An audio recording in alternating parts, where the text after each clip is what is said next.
కొన్నిసార్లు కొన్ని సంఘాలు ఓటమి గుండా వెళతాయి, సమస్యలు గుండా వెళతాయి, పరిచర్యలో ఆటంకాలు ఎదురవుతాయి, చాలా అవమానాలు ఎదురవుతాయి, సంఘంలో పరిచర్య ముందుకెళ్ళదు. ఏంటి రూట్ కాజ్ అని ఆలోచిస్తే ఆ సంఘంలో ఉన్న సంఘ కాపరి భార్యే దేవుడి వాక్యానికి వ్యతిరేకంగా జీవిస్తారు, దేవుడి మాటలకు లోబడరు, దేవుడి ఆజ్ఞ ప్రకారం తమ జీవితాలను పెట్టుకోరు, తమ జీవితాలు వాక్య విరుద్ధంగా ఉంటాయి. కానీ సంఘాన్నేమో వాక్యానుసారంగా నడిపిద్దాం అనుకుంటారు. కాబట్టే ఆ సంఘములో అంత అల్లకల్లోలం, సమస్యలు, అవమానాలు, పరిచర్యకు ఆటంకాలు ఏర్పడతాయి. అంటే ఈ సంఘానికి సమస్య ఎవరు అంటే ఆ సంఘ కాపరే. ఇలా కొన్ని చోట్ల ఇలాంటివి జరుగుతూ ఉండడం మనం చూస్తాం. అన్ని చోట్ల అని నేను అంటలేదు, కొన్ని చోట్ల అక్కడ ఉన్నటువంటి పెద్దలే, అక్కడ ఉన్నటువంటి పాస్టరే, బ్రదర్ అలా అనేసారేంటి, అంత పెద్ద మాట అనేసారేంటి, అది నిజంగా జరిగిద్దా, ఇదిగో ప్రూఫ్ కనిపించలే, ఇక్కడ మీకు నిరూపించబడతలేదా ఈ విషయం? యోనా ఏమన్నా ఒక సాదాసీదా సేవకుడు అనుకుంటున్నారా? యోనా అప్పటికే 2వ యెరోబాము కాలములో ప్రవచనం చెప్పాడు. అతను చెప్పిన ప్రవచనం నెరవేరింది. ఆ దేశములో అప్పటికే యోనా పేరు మారుమోగిపోతుంది. మంచి సేవకుడు ప్రవచనం చెప్పాడు మొన్నే, ఆ ప్రవచనం ప్రకారమే గొప్ప కార్యాలు జరిగినాయి. ఏమనుకుంటున్నావు యోనా గురించి?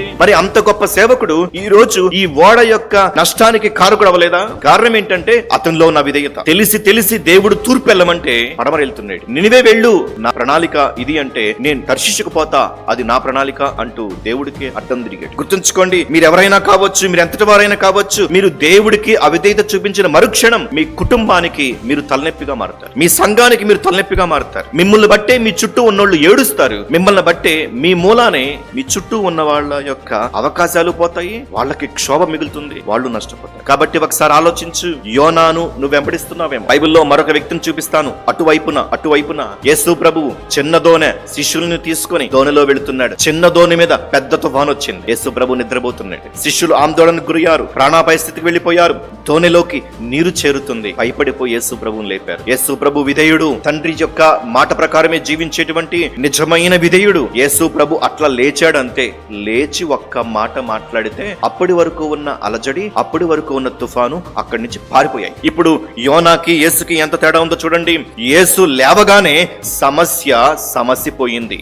యోనా అడుగు పెట్టగానే సమస్యకు తెరలేచింది. నువ్వు యోనావా, యేసువా? ఒక విషయం గుర్తుంచుకోండి, మీరు మీ బంధువుల దగ్గరికి వెళ్ళినప్పుడు, మీరు మీ యొక్క కొలీగ్స్ దగ్గరికి వెళ్ళినప్పుడు, మీరు మీ కుటుంబంలోకి వెళ్ళినప్పుడు, మీరు ఒక సంఘంలో ఉన్నప్పుడు, మీరు వెళ్ళడాన్ని బట్టి, మీరు ప్రార్థించడాన్ని బట్టి, మీరు కౌన్సిలింగ్ ఇవ్వడాన్ని బట్టి అక్కడున్న సమస్యలు సమసిపోవాలి. అప్పుడు మీరు యేసు ప్రభువుని వెంబడిస్తున్నారని అర్థం. అలా కాకుండా అక్కడ సమస్యలు ఉత్పన్నమవుతున్నాయి అనంటే మీరు యోనా సంబంధులు, మీరు యోనాను వెంబడిస్తున్నారు. కాబట్టి ఒకసారి ఆలోచించుకోనండి, మిమ్మల్ని బట్టి మీ చుట్టూ ఉన్నవారు ఏడుస్తూ నష్టాలను అనుభవించే స్థితిలో మీరున్నారా? మిమ్మల్ని బట్టి మీ చుట్టూ ఉన్నవారు సమాధానము, శాంతి పొందుకునే వారిగా ఉన్నారా? ఆలోచించండి.